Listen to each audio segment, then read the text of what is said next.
Welcome to the class children. हमारा जो आज का टॉपिक है दैट इज़ एवापोरेशन। आज हम एवापोरेशन के बारे में पढ़ेंगे।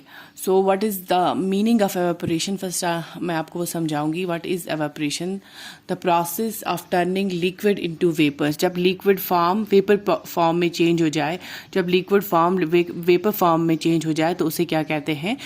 एवापोरेशन कहते हैं। It is a process by which an element or compound. ये एक ऐसा प्रोसेस है जिसमें कोई भी एलिमेंट या कोई भी compound its transition from its liquid state to its, जब वो लिक्विड स्टेट से गैसियस स्टेट में चला जाए below the temperature at which it boils, तो उसको भी क्या कहते हैं? That's also called evaporation. In particular हम कहेंगे the process by which liquid water enters the atmosphere as water vapours, it's called evaporation. For example, we will heat a beaker containing some water and we will allow the water to boil. को एक beaker लेंगे जिसमें सब कुछ पानी होगा, फिर हम उस पानी को थोड़ी देर के लिए गर्म करेंगे, बॉयल कर लेंगे. अगर उसको हम कंटिन्यूसली हीटिंग करते रहेंगे, जो वाटर होगा, अक्सर आपने देखा कभी आप पानी बॉयल करने के लिए रखते हो या किसी चीज़ के लिए भी पानी आपने रखा होता है गैस पे, तो जब आपको उसे बहुत देर तक, थोड़ी देर तक उसे ऐसे बॉयल होने देंगे तो आप what will you see? Would the water turn into steam, या वो कम्प्लीटली वो स्टीम में टर्न हो जाएगा या वो कम्प्लीटली डिसअपेयर हो जाएगा. अब आप उस पर 2 स्पून साल्ट या वाटर की डालें दूसरे बीकर में और उसको अच्छे से स्टायर कर लें, अच्छे से मिक्स कर ले, स्टायर इट वेल. तो आप कोई चेंज देखेंगे उसके कलर में? Can you see any salt? आप कोई साल्ट देखेंगे after stirring? Heat the beaker containing the salt water, let the water boil, what is left in the beaker. वहां क्या रहेगा? वहां पे सिर्फ आप क्या देखोगे? What will remain there? वहां पे सिर्फ स्टीम रहेगा. ठीक है ना? तो वो पानी जो साल्ट होगा वो कहीं पे नजर आएगा? आपको पानी में नहीं नजर आएगा. वो कहाँ चला गया? वो तो पूरा डिजॉल्व हो गया होगा पानी में. जैसे आप देखोगे वो यूज द प्रोसेस. हमने इस एक्टिविटी में कौन सा प्रोसेस हमने यूज किया? The process of evaporation. इसलिए हमने to separate the mixture of water and salt. ठीक है ना? The process of conversion of water into its vapour, it's called evaporation. मैंने आपको कहा ना, प्रोसेस बाय विच हम water liquid atmosphere enters the atmosphere as water vapours. वो water vapours बन जाते हैं. फिर क्या बन जाते हैं? वेपर्स बन जाते हैं. वो जो लिक्विड हमारा स्टेट था वो किस स्टेट में चला गया? गैसियस स्टेट में चला गया. ठीक है ना? The process of evaporation takes place continuously. वो प्रोसेस ऑफ एवापोरेशन जो है वो कंटिन्यूसली होता रहता है जहां पे wherever it takes place continuously, wherever water, जहां पे पानी प्रेजेंट होगा. फॉर एग्जांपल आप देखते हो, where do you think salt कहां से आता है? Sea water contains many salt mixture, one of the salt is the common salt. उसमें से एक कॉमन साल्ट भी. जब सी वाटर को हम अलाउ करते हैं to stand in shallow pits, water जो होता है इट गेट्स हीटेड. उसको हीट मिलती है किससे? वाटर को किससे हीट मिलती है? उसको हीट मिलती है सनलाइट से. किससे मिलती है? उसको सनलाइट से हीट मिलती है. तो उसके बाद क्या होता है? वाटर और वो स्लोली किस में टर्न हो जाता है? सो जब उसे हीट मिलती है it turn into water vapours. वो तो उसकी जो अब वो वाटर से क्या हो जाता है? वाटर वेपर्स में वो कन्वर्ट हो जाता है. किसकी वजह से? जो उसको हीट मिल रही होती है सनलाइट से. थ्रू किस प्रोसेस से? थ्रू एवापोरेशन से.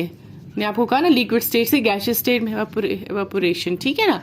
तो एवापोरेशन से ये चेंज हो जाता है. तो फिर आहिस्ता आहिस्ता कुछ दिनों में जो वाटर होता है वो कम्प्लीटली एवापोरेट होता है. बिहाइंड उसमें क्या रह जाता है? नीचे सॉलिड साल्ट रह जाता है. ठीक है? ऐसे आप साल्ट आपको मिलता है. Common salt is then obtain from the mixture of salt. फिर उसको फर्दर उसकी क्या करते हैं हम? उसकी फर्दर प्यूरिफिकेशन होती है. तो फिर उससे क्या मिलता है हमें? We get salt from that. तो मोर देन वन मेथड, हम और एक method we can use more than one method of separation. जैसे आपने स्टडी किया पीछे, some method separation of substances from their mixture. Often one method is not sufficient to. एक method आपके लिए सफिशिएंट नहीं है किसी भी मटेरियल को सेपरेट करना. डिफरेंट सब्सटेंसेस प्रेजेंट होते हैं किसी भी मिक्सचर में. In such a situation we need to use more then. कभी कभी हमें 2 मेथड, जैसे हमें यहाँ पे एवापोरेशन के बाद प्यूरिफिकेशन करनी पड़ी है ना.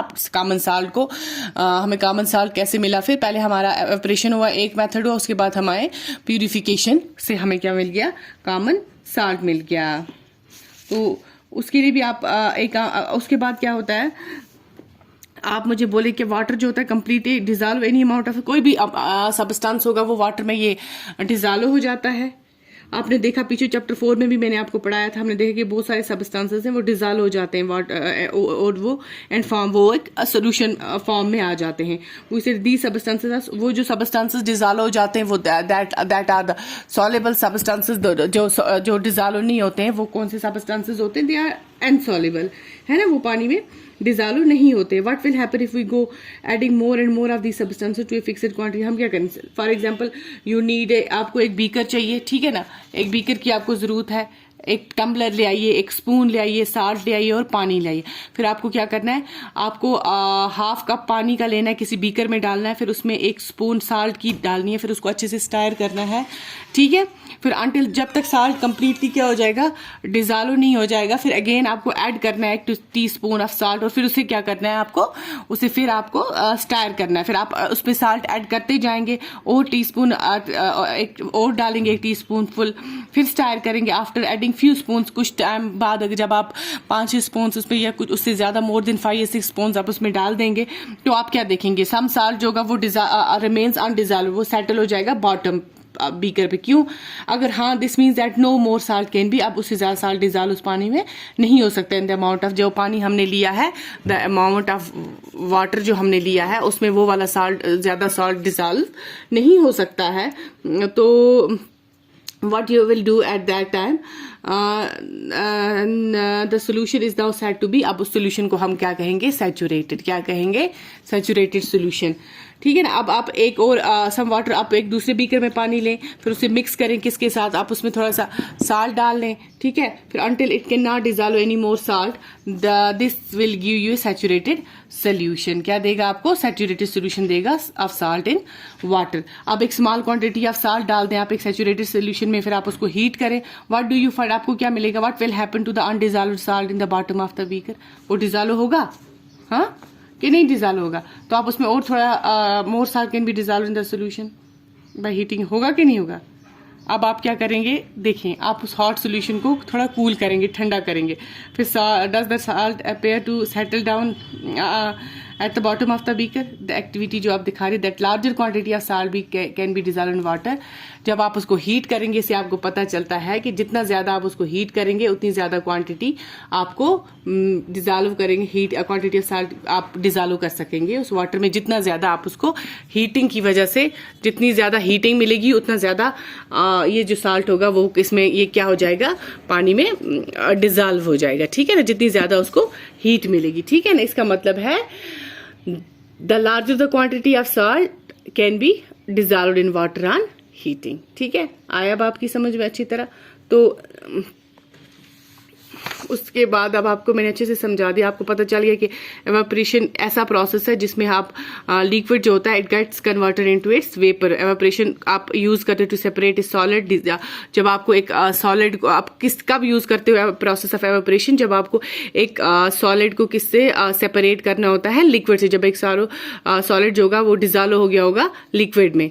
और आपको मैंने ये भी बता दिया कि एक saturated solution it's the one in which no more of that substance can be, जिसमें और दूसरा बाद में सब्सटेंस जो होगा, मोर सब्सटेंस उसमें डिजॉल्व ना हो सके। More of a substance can B, आप कब डिजॉल्व हो जाएगा? जब आप उसको और ज्यादा हीट करोगे। और वाटर जो होगा ये it dissolves different amount of soluble substances in it.